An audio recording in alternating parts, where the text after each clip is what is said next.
Watson's as good as anybody we face. He does a good job at everything.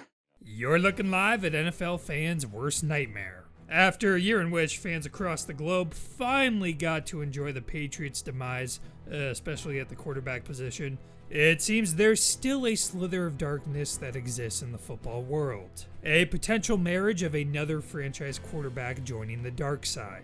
A quarterback who has never been more ready to leave his dumpster fire of a team and join the most successful side of the century.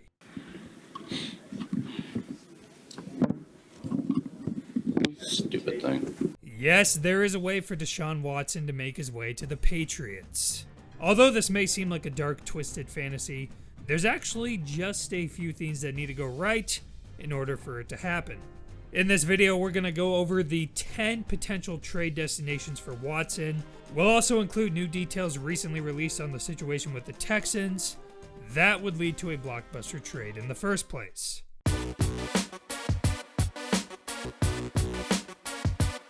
So you probably already know this if you're watching this video, but for those that don't, Deshaun Watson wants out of Houston.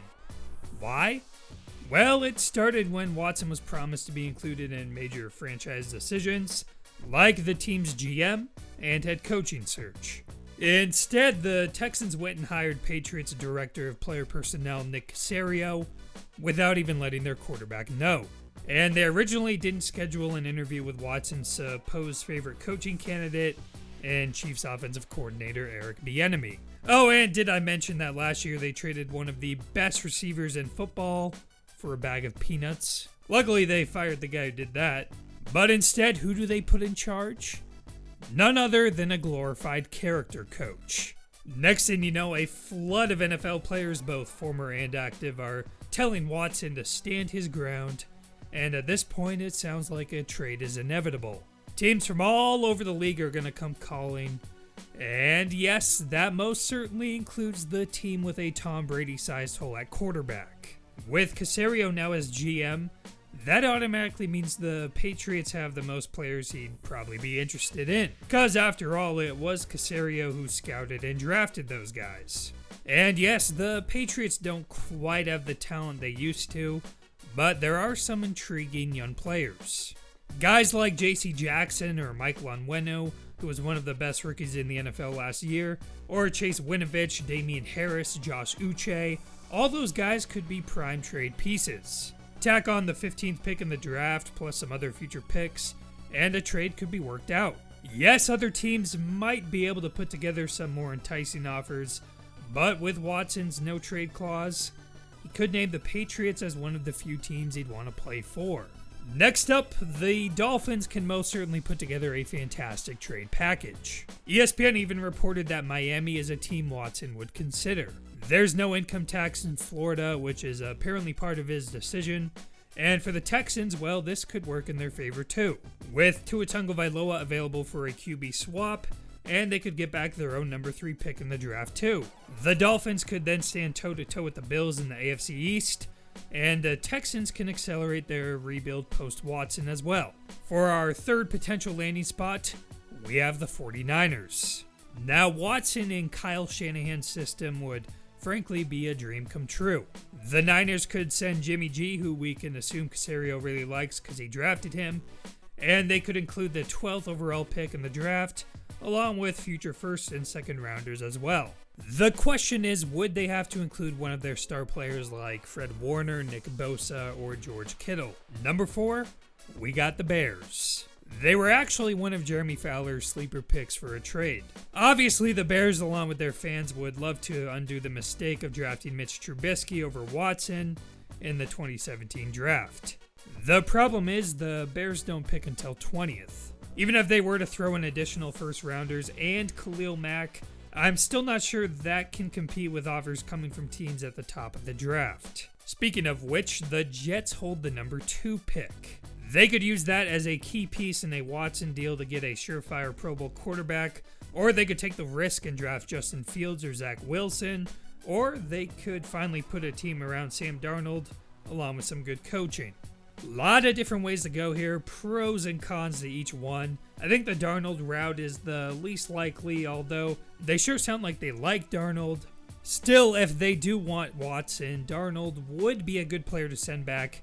And boy, I'll tell you, the Jets got plenty of picks in their arsenal as well. Next up, the Broncos. Could John Elway pull another recruiting rabbit out of his hat and ensure Watson names the Broncos as one of his teams? It's possible. They also have a top 10 pick. The Texans are probably going to want Bradley Chubb or one of the Broncos' talented young receivers, along with a good package of picks. In that case, Denver would have to tread carefully to ensure they don't destroy their future. With our 7th destination, we have the Raiders. Remember, no income tax in Nevada. If the Texans like what they see in Derek Carr, then a trade could happen. I'm sure John Gruden would love a chance to work with Watson. I mean, he once compared him to Michael Jordan, and Henry Ruggs has already liked a photo of Watson in a Raiders uniform. So it sounds like Vegas might not be afraid to send a full package. Next up, you gotta ponder how much Watson would value a return to the Carolinas. With Joe Brady and all those weapons on the Panthers offense, it's gotta be enticing. They have the number 8 overall pick, which could allow Houston to grab a top QB and take Teddy Bridgewater as a stopgap option. I think the main obstacle for the Panthers is little salary cap room and plenty of other holes to fill on the roster. The Falcons also have a location advantage with Watson growing up in Georgia. And more importantly, they have the number 4 pick in the draft. What about Matt Ryan, you're probably wondering?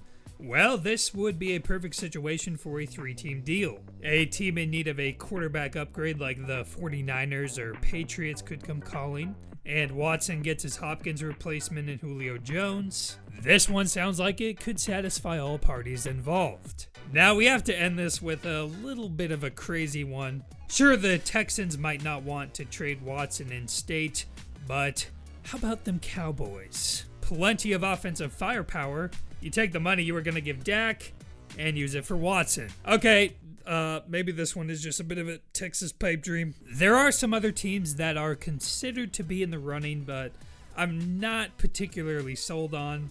The Saints have a roster full of talent, but it makes sense for Houston to need a top draft pick. The Rams and Steelers seem to be in the same boat. It just feels like there's too many hoops to jump through. Most other teams, I think either Watson or the Texans would refuse based on their own needs. That's the problem. The team needs to be good enough for Watson, but bad enough to have high draft picks. And some franchises he just might not want to play for at all, like Washington or Detroit. So that's all we got for today. Let me know in the comments which team you think is most likely to get Mr. Watson.